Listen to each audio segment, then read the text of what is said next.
being a black man in the military, and she thinks, oh, you'd be racially discriminated, or there's a lot of prejudice, where there's people treat black people differently in the military, and like there's been history of that. But I'm like, it's 2025 now. I've been in the Marines for a year now. I just joined about last year. Oh, thanks for your service. So thank you. What do you think about, minorities in this country right now trying to, be in the military? That's a big question. Everybody has a debate on that. Like, oh, all blacks or any minorities shouldn't be in the military. What do you think about that? I think that I haven't heard that debate. I think that that's insane, saying no minorities should be in the military. What the heck? Who's saying that? Yeah. I live in Pennsylvania, and there's a lot of mixed controversy around the state about, or around I would say around my community, which is a lot of people, but also, where I've been around, I've talked to a lot of different Democrats, and they're like, oh, and Republicans, and they're like, I don't think minorities should be in the service. And I've asked why, and they haven't given me a valid point. And when I say, oh, I'm in the Marines, they're like, oh, you're gonna be mistreated. I haven't been mistreated in the Marines at all. I don't exactly agree with that. And my mother, she did not want me to join the Marines. I joined right out of high school. I'm could turn 19 in 6 months, so I'm enlisted. So, but she didn't agree with me being a black man in the military, which I'm not. I don't exactly. Why not? What's her rationale for that? I honestly don't know. And I've been around asking people, why do you think someone would want that? And she thinks, oh, you'd be, racially discriminated, or there's a lot of prejudice, where there's, people treat black people differently in the military, and like there's been history of that. But I'm like, it's 2025 now. We got gay people, we got trans people, we got all the people in the military. So I don't agree with that. You know what I mean? Yeah, no, I agree. I mean, you got to remember, people just say stuff, and they don't. And you ask, if you're a curious person, if you like to understand things, if you're logical, you ask why, and then people don't give you an answer. It's like, okay, well, I guess I can't listen to that. So, I mean, on the side of the conservatives and what I've been keeping up with, as far as Pete Hegseth, I don't see him as a racist. I don't think he's said anything that's racist. I think he's pretty open. I don't know. I mean, I don't know the entire branch and the entire leadership of the military. I just know who Pete Hegseth is. The only thing that he did that like the left kind of got mad at him for and was discriminatory was he said that women had to satisfy the same requirements for combat roles specifically. He wasn't going to lower the standards for women in combat roles because there's a certain capability that is needed for combat roles that other roles it's not as big of a deal, I believe. And then he also later said, the leadership, you need to be at a certain level and you need to be at a certain health level to be even a leadership position. I think it's pretty good, set a good example. I don't think it's like has to be like as much as an actual active soldier, but I think that's a good mentality because, again, we have a lot of different threats right now, and I'm glad that at least he's taking it more seriously. Trump is taking it more seriously rather than like the most important thing being, let's try to get as many lesbians in the military. Let's try to get as many trans people in the military. Just stuff that is just like, I'm not necessarily against them, obviously, but it's just a weird thing to focus on. And like the advertisements that kept coming out during the Biden administration, I'm like, you are literally advertising for 0.01% of the population. Do you think that that's the smartest thing to do? I don't think so, which is why the recruitment numbers were so low during the Biden administration. And now Trump is setting records for recruitment. And plus,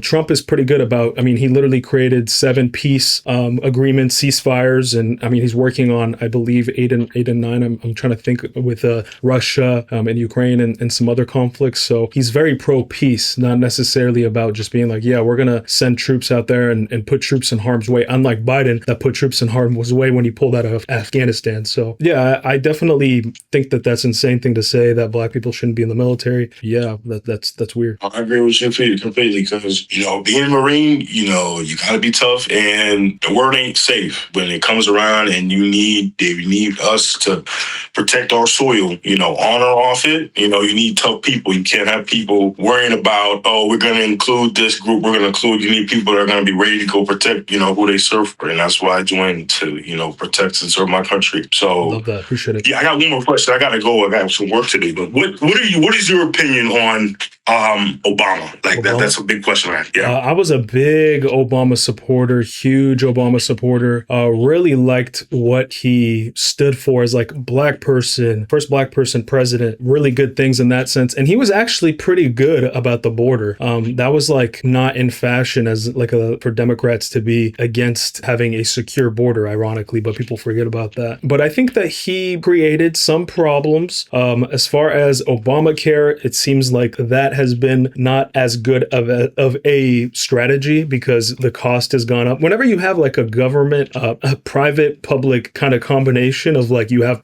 private companies trying to work with the government, you always have like abuse and them raising up prices and them saying, oh, the cost has to go up because blah, blah, blah. And, they're the government and they don't give a crap because it's not their money. You have the same issue with the military, by the way, with military contractors. There's like 5 contractors and most of the actual contracting doesn't like, there's no competition. And you have like one company that does like, so it's like a, oligopoly. Yeah. So he made some mistakes. The left wasn't, I don't think, as kind of crazy as they are now with DEI, but I would like to have heard and do really not like, especially seeing Michelle Obama go around and really disparage America, really talk negatively America, constantly talking about race. It's not helpful because black people are more than their skin pigmentation. Believe it or not, for some people that might think otherwise, like there's other things in the world that are more important than race. So that is something that like really kind of bothered me. I wish he would have been a little bit better, but honestly, to be quite frank, I wasn't totally politically active at that time, really doing my own research.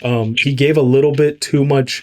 He unfroze some funds to Iran, which we're paying for now because they like have developed nuclear weapons. They haven't finished them off, but he released funds to them, which was a big problem. What else? Let me think. Other than that, I can't think of anything like super huge other than kind of the rhetoric and like the victimhood of like America's racist. I've just experienced so much racism. That's a lot of it is from his wife recently that is just like on the top of my head. But I don't think he was like as bad as maybe some other Democrats we're seeing today. I think they've gone a little bit too radical. What's funny about him? Like most presidents, once they're done, they kind of like drift off and say, okay, I've served my country. He's like extremely politically involved, which makes me feel as though he was kind of running the show when Biden was in office. I don't know. I can't guarantee that, but I mean, somebody was running the show. He wasn't super healthy at that time and all there. So yeah, I don't know. What do you think? I'm a big Obama fan. He kind of just as not only just being the first Black president of the United States, just representing the Black community. I think he shows that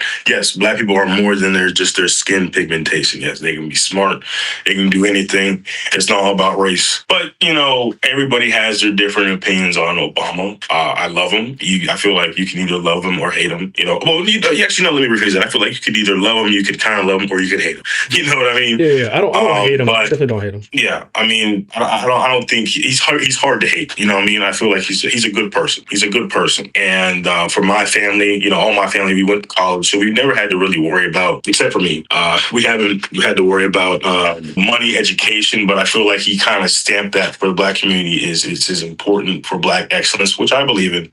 To strive for the best. And he just motivated me when I was a little kid. I always just say I want to send a letter to Obama when I was a little kid. I always said I want to go visit Obama. I can't really talk about politics right now. I'm in the military. I'm serving as a Marine. I'm serving my president. No matter who's in that office, I'm going to serve him. So, no matter if I like him or not, I'm going to serve him. You know what I mean? I'm going to serve my country. I'm going to protect them. So, respect. Yeah. But, I'm going to have to go. I got to go do some stuff. Nice meeting you, man. Appreciate your service, brother. I appreciate you. You have a good one. All right. Peace out, bro.